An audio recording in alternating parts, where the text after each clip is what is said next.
The general public might have funny ideas about corporate control.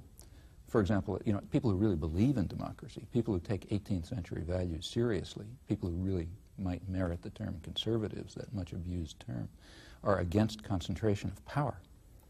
They remember that, after all, the doctrines of the Enlightenment held that individuals should be free from the coercion of concentrated power. Now, the kind of concentrated power that they were thinking about was the church and the state and the feudal system and so on.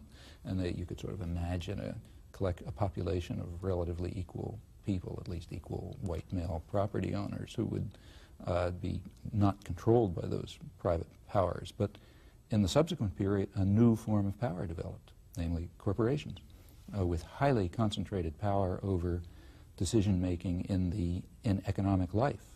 That is, they control over what's produced, what's distributed, what's invested, and so on and so forth, is very narrowly concentrated. So this is why the vice president of a large corporation would say the public mind is the chief thing. The public mind might have funny ideas about democracy, which say that we should not be forced simply to rent ourselves to the people who own the country, and own its institutions. Rather, we should play a role in determining what those institutions do. That's democracy.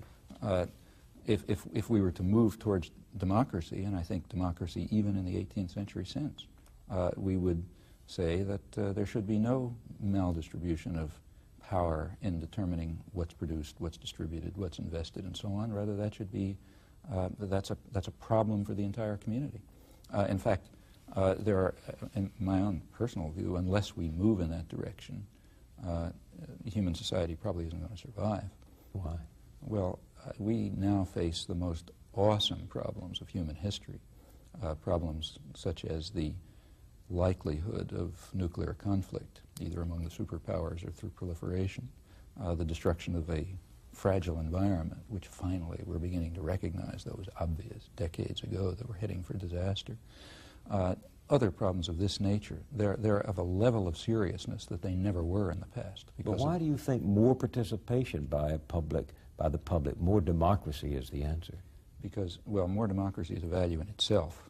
So quite apart from, because democracy is a value, it doesn't have to be defended any more than freedom has to be defended. That's just, it's an essential feature of human nature that people should be free, they should be able to participate, they should be uncoerced, and so on. Right, so these are values in themselves. Right. Why do you think, if we go that route? Because I think that that's the only hope that I can see, that other values will come to the fore.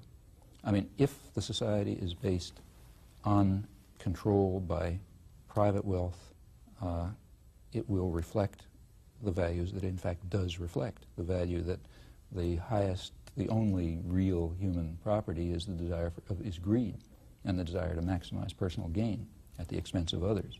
Now, any society, maybe a small society based on that principle is ugly, but it can survive. A global society based on that principle is headed for massive destruction, and that's what we are. We have to have a mode of social organization that reflects other values that I think are inherent in human nature that people recognize. And that would be, I want to see exactly what you mean. I mean, what are human beings? I mean, in your family, for example, it's not the case that in the family every person tries to maximize personal gain at the expense of others, or if they do, it's kind of pathological. It's not the case that if you and I are, say, walking down the street and we see a child eating a piece of candy and we see that nobody's around, and we happen to be hungry, we don't steal it. If we did that, we would be pathological. I mean, the idea of care for others and concern for other people's needs and concern for a fragile environment that must sustain future generations, all of these things are part of human nature. These are elements of human nature that are suppressed in a social and cultural system which is designed to maximize personal gain.